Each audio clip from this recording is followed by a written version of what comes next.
here with several breaking stories. We are tracking this new major winter storm set to hit and the brutal record-breaking cold coming with it.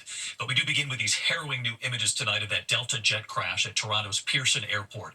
Investigators are now reviewing this new video of Delta Flight 4819 making a hard landing on the right landing gear right there, erupting in flames and then thick black smoke. The plane then beginning to roll, those 80 passengers and crew inside. Those passengers hanging upside down by their seatbelts. The heroic flight crew helping them to get off that plane.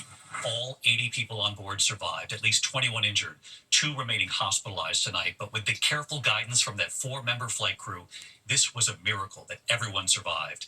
Tonight here, what this new video reveals about those final moments before the crash, what investigators will now be studying.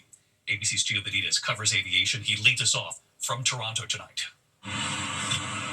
Tonight, this stunning new video showing the moment that Delta Airlines flight crash landed in Toronto. Investigators now reviewing the images. Its landing gear appearing to collapse. The right wing striking the ground, sparking flames, the plane flipping onto its back. A cloud of black smoke rising into the air.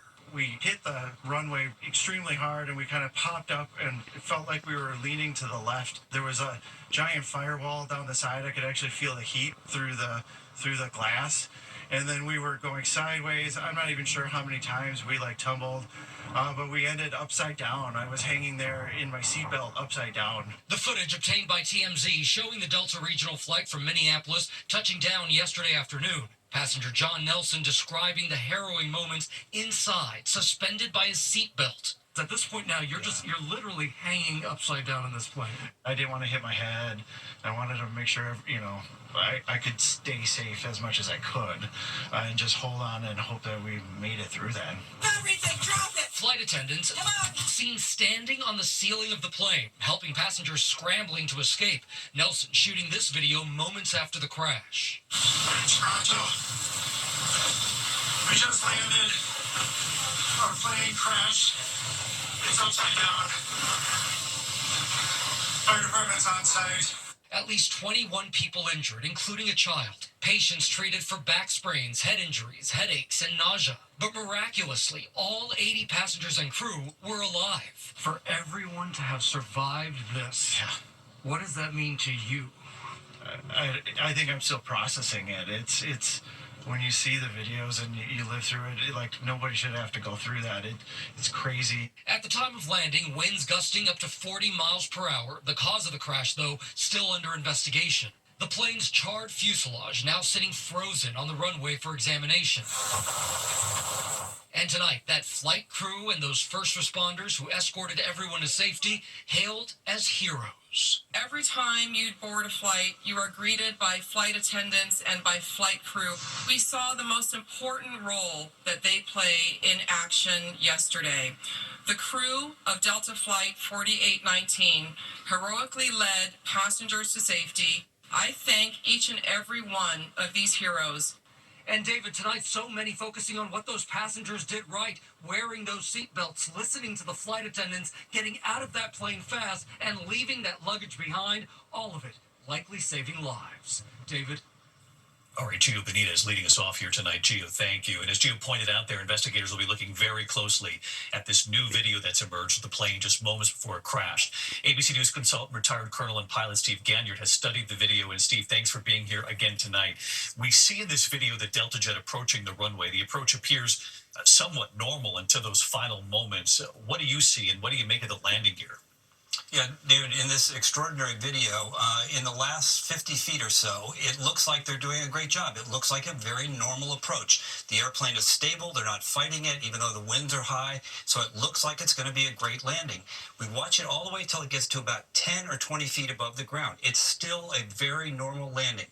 Then something happened in those last 10 or 20 feet where a big rate of descent developed for some reason.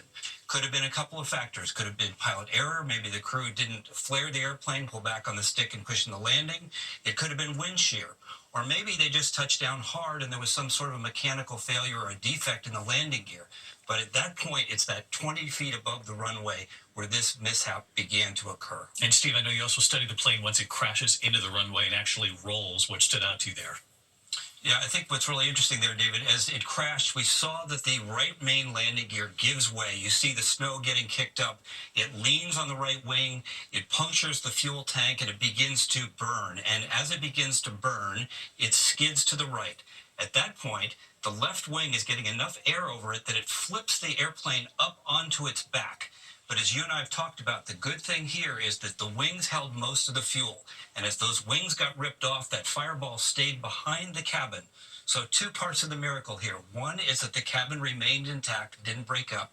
And the second was that the fireball did not get burned or was not able to burn the cabin. Yeah, that was certainly part of this miracle. And so, bottom line here tonight, Steve, you know these pilots might have been dealing with crosswinds, which can be very challenging, but pilots do encounter these wind gusts.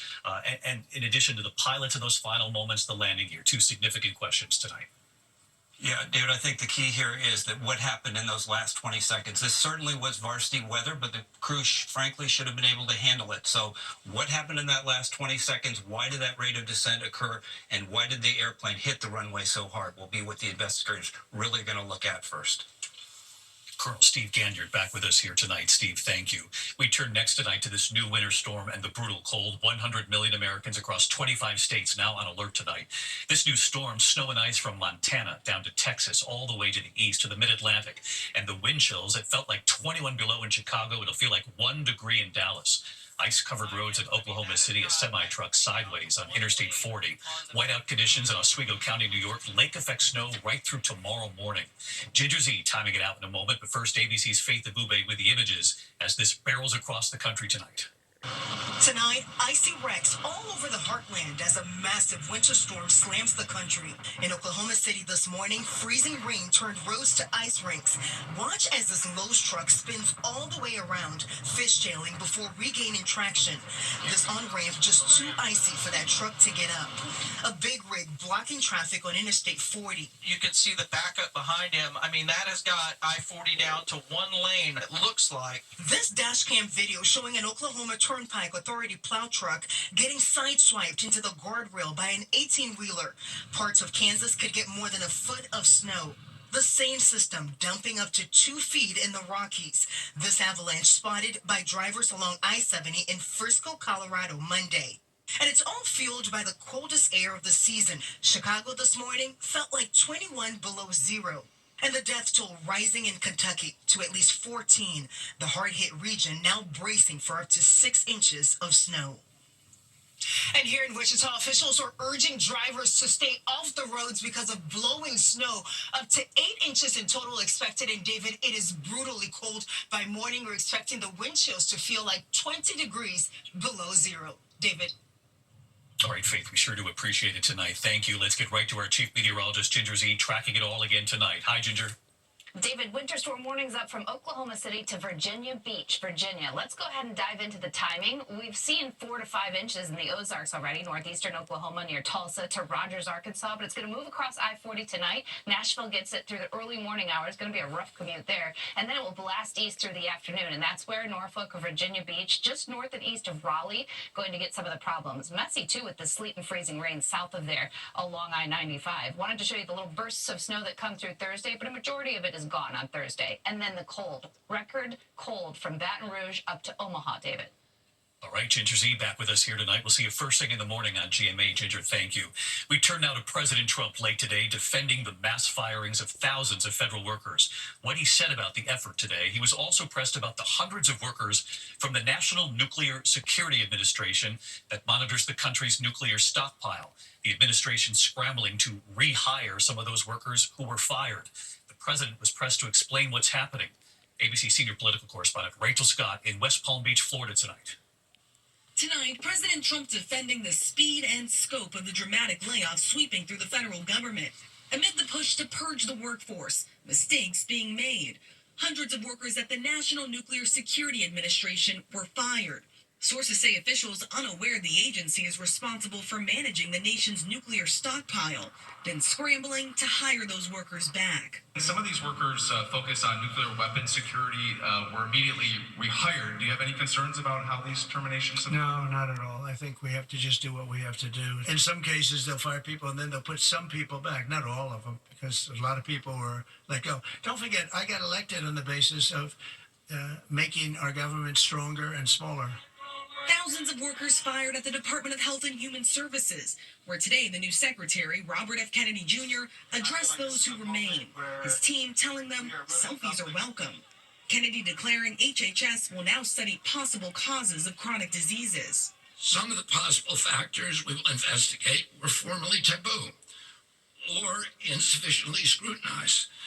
The childhood vaccine schedule, electromagnetic radiation, glyphosate, other pesticides, ultra-processed foods, artificial food additives, SSRI and other psychiatric drugs, PFAs, PFOAs, microplastics. Nothing is going to be off limits. But tonight, the head of the FDA's food division, under Kennedy, is stepping down. Jim Jones saying the firings at the agency demonstrate the Trump administration's disdain for the very people necessary to implement the department's agenda of improving the health of Americans. And he's not the only top-level official to leave in protest. The head of the Social Security Administration resigning after Elon Musk's staff demanded access to an internal data system that includes sensitive information of millions of Americans. And David, the administration has not said how long these firings will last or just how many people will be impacted. Every day seems to be a new agency. Sources say that tomorrow layoffs could start at the IRS, David. ABC's Rachel Scott from Florida tonight. Rachel, thank you as always. Tonight, the high-profile meeting inside Ukraine tonight. Ian, thank you. There is also news tonight from the Vatican. Late word coming in on Pope Francis's health. ABC's chief international correspondent James Longman is at the Vatican. James, what have you learned?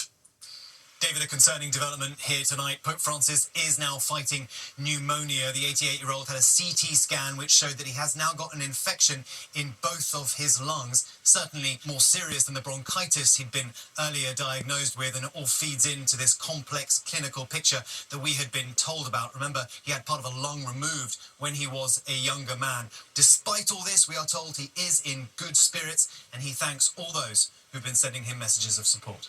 David? All right, James Longman at the Vatican again tonight for us. James, thank you.